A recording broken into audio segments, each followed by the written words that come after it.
Hello guys, नमस्ते जी, अस्सलाम वालेकुम, सत श्री अकाल। मैं चनी शर्मा आप सबका स्वागत करती हूँ अपनी चैनल चनी रिएक्ट्स में। आज हम जिस वीडियो पे रिएक्शन करने वाले हैं वो होने वाली है जिसका टाइटल है करबला की जंग की असल कहानी, यजीद ने इमाम हुसैन को शहीद क्यों किया।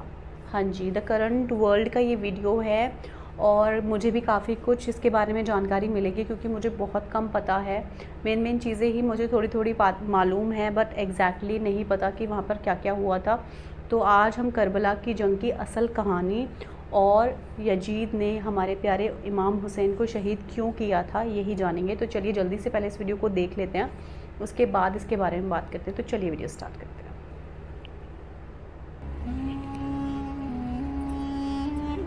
दोस्तों, वाक़या करबला मानव इतिहास का एक ऐसा वाक़या है जो मजलूम को जालिम के ख़िलाफ़ आवाज़ उठाने के लिए प्रेरित करता रहेगा।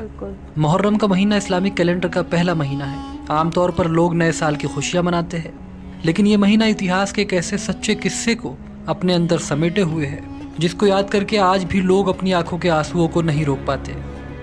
क्या आपको पता है आज से तकरीबन 1400 साल पहले इस्लामिक दुनिया में ऐसा क्या हुआ था जिसकी वजह से दुनिया के करोड़ों लोग आज भी गमज़दा नज़र आते हैं। ये महीना इस्लाम के इतिहास का वो महीना है जिसने इस मज़हब को शुरू होते ही ख़त्म होने से बचा लिया, जिसने इस्लाम के इंसानियत वाले एंगल को दुनिया के सामने लाकर रख दिया।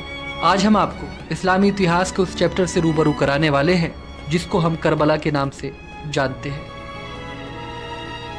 करबला के वाक़ये का असल बैकग्राउंड क्या है, आइए आपको डिटेल में समझाते हैं। दोस्तों, किसी भी कहानी के अंत को समझने से पहले ये पता होना बेहद ज़रूरी होता है कि असल में उस कहानी की शुरुआत कहाँ से हुई थी। इस्लाम की कहानी करबला तक कैसे पहुँची, इसकी भी एक लंबी दास्तान है। फ़िलहाल इन शॉर्ट इतना समझ लीजिए कि जब अल्लाह के आखिरी पैगम्बर हज़रत मोहम्मद मुस्तफ़ा सल्लल्लाहु अलैहि वसल्लम ने इस्लाम धर्म की शुरुआत की तो अरब के लोगों को धीरे धीरे अल्लाह के नबी का पैगाम पसंद आया और इस्लाम धर्म के मानने वालों की तादाद बड़ी तेज़ी के साथ बढ़ने लगी। सिर्फ इतना ही नहीं, देखते ही देखते इस्लाम धर्म पूरे अरब जगत में फैल गया। यहाँ गौर करने वाली बात यह है कि अल्लाह के आखिरी नबी ने अपनी ज़िंदगी में ये ऐलान भी कर दिया था कि वो अल्लाह के आखिरी पैगंबर है और उनके बाद पैगंबर आने का ये सिलसिला ख़त्म हो जाएगा। आपकी मालूमात के लिए बता दें, हज़रत मोहम्मद मुस्तफ़ा सल्लल्लाहु अलैहि वसल्लम की एक बेटी थी जिनका नाम फ़ातिमा था। अल्लाह के नबी ने अपनी बेटी की शादी अपने चचा हज़रत अबू तालिब के बेटे हज़रत अली से करा दी। जानकार बताते हैं हज़रत अली ने इस्लाम को अवाम तक पहुँचाने में बहुत ही महत्वपूर्ण योगदान अदा किया था। यही वजह थी कि ज़्यादातर लोग ये चाहते थे कि पैगंबर साहब के बाद इस्लाम की सरपरस्ती हज़रत अली को मिले। कई लोगों का ये कहना है कि अपने आखिरी हज से लौटते वक्त गदीर खुम के मैदान में अल्लाह के नबी ने अपनी ज़िंदगी में ही इस बात का ऐलान कर दिया था कि मेरे बाद हज़रत अली ही इस्लाम के लीडर होंगे, और वो बाकायदा इस बात को लेकर अल्लाह के नबी की हदीस और सबूत भी पेश करते हैं। खैर, जो कुछ भी हो, जब 8 जून सन 632 ईस्वी को अल्लाह के नबी की वफ़ात हुई तो कुछ लोग सत्ता के लालची हो गए। यहाँ आपको बताते चले कि असल में कुछ लोग इस्लाम धर्म में ऐसे भी शामिल हो गए थे जो पहले तो इस्लाम के दुश्मन थे, लेकिन जब इस्लाम की बढ़ती ताकत के सामने उनकी एक न चली तो उन्होंने भी इस्लाम धर्म को कबूल कर लिया। जानकार बताते हैं इनका मकसद सिर्फ़ और सिर्फ इस्लाम की बढ़ती ताकत का इस्तेमाल करना था। इस्लाम के इन्हीं लोगों ने हज़रत अली को नबी का वारिस मानने से इनकार कर दिया और ख़ुद सत्ता की कुर्सी पर जाकर बैठ गए। उन्हीं लोगों में से एक शख्स यजीद का बाप माविया भी था। इस तरह इस्लाम धर्म के मानने वाले 2 खेमों में बढ़ गए। एक तो वो लोग थे जो हज़रत अली के साथ थे, दूसरे वो लोग जो उनके खिलाफ थे। फिलहाल ये सिलसिला यूँ ही चलता रहा। आखिरकार बाद में जाकर हज़रत अली को इस्लाम की खिलाफत दी गई और कुछ इस तरह वो मुसलमानों के चौथे खलीफा बने। दोस्तों, हज़रत अली के 2 बेटे थे। एक का नाम था हज़रत इमाम हसन और दूसरे का नाम था हज़रत इमाम हुसैन। इमाम हसन हज़रत अली के बड़े बेटे थे, इस लिहाज से आगे चलकर इमाम हसन ही इस्लाम के खलीफा बनने वाले थे। लेकिन उस वक्त सीरिया के गवर्नर माविया ने हज़रत अली के ख़िलाफ़ बगावत कर दी। इसका नतीजा ये हुआ कि माविया हज़रत अली के बाद इस्लाम का अगला खलीफा बन गया। दूसरी तरफ आगे चलकर इमाम हसन को भी एक साजिश के तहत जहर दिलवाकर शहीद कर दिया गया। कहते हैं झूठ, फरेब, लालच और धोखे से सत्ता हासिल करने वालों ने यहीं से करबला की बुनियाद रख दी थी।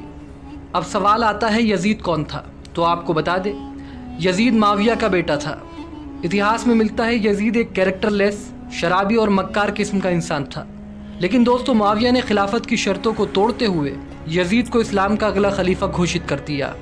कुल मिलाकर कहे तो माविया के इस ऐलान से यजीद जैसा इंसान इस्लामिक सत्ता की कुर्सी पर बैठ चुका था। माविया की मृत्यु के बाद यजीद ने अपनी सेना की सहायता से इस्लामिक दुनिया को ये मानने पर मजबूर कर दिया कि वही उनका खलीफा है। लेकिन यजीद की ताकत और झूठ के सामने एक शख्स दीवार बनकर खड़ा हो गया। इस शख्स ने यजीद की बैत मानने से साफ इनकार कर दिया। यजीद की बैत न मानने वाले इस शख्स का नाम था इमाम हुसैन। जानकारी के लिए बता दें, हज़रत इमाम हुसैन अल्लाह के नबी के नवासे और हज़रत अली के छोटे बेटे थे। इमाम हुसैन का जन्म इस्लामिक कैलेंडर के मुताबिक 3 शाबान को, तो वही अंग्रेज़ी कैलेंडर के अनुसार 8 जनवरी सन 626 ईस्वी को हुआ था। अब सवाल ये आता है कि हज़रत इमाम हुसैन ने यजीद की खिलाफत को क्यों स्वीकार नहीं किया। दोस्तों, बेशक यजीद छल और झूठ से खिलाफत तो हासिल कर चुका था, लेकिन क्योंकि हज़रत इमाम हुसैन अल्लाह के नबी के नवासे थे, इसलिए यजीद के लिए ये ज़रूरी था कि इमाम हुसैन उसकी सत्ता पर अपनी मोहर लगा देते। अगर इमाम हुसैन यजीद की बैत कर लेते तो पूरा इस्लामी जगत यजीद की सत्ता को इस्लाम की सत्ता स्वीकार कर लेता और यजीद को अपनी हुकूमत पर आवाम की रजामंदी भी मिल जाती और इस्लाम हमेशा हमेशा के लिए एक शैतानी कानून बनकर रह जाता। जानकार बताते हैं कि हज़रत इमाम हुसैन इस बात को बखूबी जानते थे और इसीलिए उन्होंने यजीद की बैत से साफ इनकार कर दिया। इसके बाद यजीद ने हर तरीके से इमाम हुसैन पर उसकी सत्ता को स्वीकार करने के लिए दबाव डाला, उन्हें कत्ल करने की धमकियां भी दी, लेकिन हज़रत इमाम हुसैन अपने फैसले पर अड़े रहे। तमाम प्रयासों के बाद भी जब यजीद को ये समझ आ गया कि इमाम हुसैन उसकी बैत नहीं करेंगे, तो उसने इमाम हुसैन को कत्ल करने का प्लान बनाना शुरू कर दिया। दूसरी तरफ जब इमाम हुसैन को ये पता चला कि यजीद उन्हें ख़त्म करना चाहता है, तो उन्होंने 4 मई सन 680 ईस्वी को मदीना छोड़कर मक्के की तरफ जाने का फैसला कर लिया और वो काबे की तरफ रवाना हुए। यजीद को जब इमाम हुसैन के काबे की तरफ जाने की खबर मिली तो उसने काबे की तरफ अपनी फ़ौज भेज दी। तारीख़ में मिलता है कि वो इमाम हुसैन को काबे के अंदर ही कत्ल करवाना चाहता था। लिहाजा जब हज़रत इमाम हुसैन को इस बात का पता चला तो वो इराक़ के एक शहर करबला की तरफ चल दिए। वो ये चाहते थे कि काबे के आसपास खून खराबा ना हो और यहीं से करबला पहुंचने की सफ़र की शुरुआत होती है। इसके बाद हज़रत इमाम हुसैन 2 मुहर्रम सन 61 हिजरी को करबला पहुंच गए। अंग्रेज़ी कैलेंडर के अनुसार ये अक्टूबर का महीना और सन 680 ईस्वी था। इमाम हुसैन यहाँ अपने पूरे परिवार के साथ आए थे। उनके साथ उनके 72 साथी, महिलाएं और बच्चे भी थे। इमाम हुसैन के करबला जाने की एक वजह यह भी थी कि इराक़ और कूफे के लोग उन्हें ख़त लिखकर बुला रहे थे, जिसमें वो लिख रहे थे कि ए नबी के नवासे, यजीद के जुल्म सितम से हमारी हिफाजत करो। ये कहता है कि कोई नबी नहीं आया, ना कोई कुरान है, ना कोई इस्लाम। ये हलाल को हराम और हराम को हलाल में तब्दील कर देना चाहता है। लिहाजा अगर आज आप हमारी नुसरत को ना आए तो हम रोज़े महशर आपके नाना से शिकायत करेंगे कि वक्त का हुक्मरान जुल्म करता रहा और आपका नवासा खामोश रहा। जिसके बाद हज़रत इमाम हुसैन करबला पहुँचे। तारीख़ में मिलता है कि उन्होंने करबला पहुँचकर कुछ ज़मीन खरीदी और वहाँ अपने खेमे लगा लिए। इमाम हुसैन को लगता था कि करबला में उन्हें लोगों का समर्थन मिलेगा, लेकिन ऐसा नहीं हुआ। कूफे और इराक़ के वो लोग जो उन्हें दिन रात ख़त लिखते थे, यजीद के डर से उनसे मिलने तक नहीं आए। दोस्तों, करबला के इस वाक़ये को एक जंग कहना सही नहीं होगा, क्योंकि जंग तो तब होती है जब दोनों तरफ से जंग की ख्वाहिश हो। इमाम हुसैन अपने सिर्फ 72 साथियों के साथ करबला आए थे। उनका मकसद जंग करना नहीं था, लेकिन यजीद ने अपनी 1 लाख से ज़्यादा की सेना को करबला की तरफ रवाना कर दिया। यजीद का मकसद साफ था, वो इमाम हुसैन को ज़िंदगी का डर दिखाकर उनसे बैत लेना चाहता था। इसके बाद यजीद की सेना ने क्रूरता की हदें पार कर दी। कहते हैं पुराने ज़माने में जो जंगें हुआ करती थी उनके कुछ नियम कानून हुआ करते थे। मसलन बच्चों और महिलाओं पर हमला नहीं किया जाएगा, किसी भी हालात में पानी बंद नहीं किया जाएगा, इसके अलावा निहत्तों पर भी वार नहीं किया जाएगा। ये सब जंग के कुछ उसूल हुआ करते थे। लेकिन करबला की जंग में यजीद की सेना ने इन सभी नियम कानून को तोड़कर क्रूरता और हैवानियत की ऐसी दास्तां लिखी जो आज भी इंसानी दिमाग को झकझोर कर रख देती है। तारीख़ में मिलता है कि यजीद ने पहले तो हज़रत इमाम हुसैन को सेना का डर दिखाया, लेकिन इसके बावजूद भी उन्होंने यजीद की बैत से साफ इनकार कर दिया। अपनी बात न बनते हुए देखकर यजीदी फ़ौज ने हज़रत इमाम हुसैन और उनके साथियों पर 6 मुहर्रम को पानी बंद कर दिया। तारीख़ में मिलता है इमाम हुसैन के छोटे छोटे बच्चे 3 दिन के भूखे प्यासे तड़पते रहे, लेकिन यजीदी सेना को उन पर तरस न आया। यजीद की सेना करबला में कैसी हैवानियत पर उतर आई थी, इसका अंदाज़ा इस बात से लगाया जा सकता है कि जब हज़रत इमाम हुसैन का 6 माह का छोटा सा बच्चा अली असगर प्यास की शिद्दत की वजह से अपने छोटे से झूले में तड़पने लगा, तब इमाम हुसैन अपने 6 माह के बेटे अली असगर को यजीद की सेना के सामने ले गए। उन्होंने यजीद की सेना से कहा कि तुम्हारी लड़ाई मुझसे है, इस 6 माह के बच्चे ने तुम्हारा क्या बिगाड़ा है? ये बच्चा प्यास से तड़प रहा है, कम से कम इस बच्चे को तो पानी दे दो। तारीख में मिलता है हज़रत इमाम हुसैन की ये बातें सुनकर यजीद की सेना में खलबली मच गई। सेना के कुछ सैनिक बच्चे को देखकर मुंह छुपाकर रोने लगे, लेकिन यजीदी फौज के एक कमांडर जिसका नाम हुरमला था, उसने 3 मुंह वाला तीर इस छोटे से बच्चे की तरफ छोड़ दिया। ये तीर सीधा अली असगर के गले पर जाकर लगा। इमाम हुसैन का ये छोटा सा बच्चा वहीं पर शहीद हो गया। करबला के मैदान में ये क्रूरता की इंतहा थी। दोस्तों, कहा जाता है हज़रत इमाम हुसैन की जंग टालने की तमाम कोशिशों के बाद जब ये तय हो गया कि अब ये जंग करनी ही होगी, तब उन्होंने जंग से एक दिन पहले यानी 9 मुहर्रम को अपने सभी 72 सिपाहियों को एक खेमे में जमा किया और खेमे के अंदर जल रहे चिरागों को बुझा दिया। रात के अंधेरे में चिरागों को बुझाकर हज़रत इमाम हुसैन ने अपने साथियों से कहा कि यजीद मुझे कत्ल करना चाहता है। इस जंग में जो भी मेरा साथ देगा वो भी मारा जाएगा। मैं नहीं चाहता कि मेरी वजह से कोई कत्ल हो। तुम लोगों में से जो कोई भी ये जंग छोड़कर जाना चाहता है वो जा सकता है। मुझे उससे कोई शिकायत नहीं होगी। यहाँ से जाने वालों को यजीद की फ़ौज कुछ भी नहीं करेगी।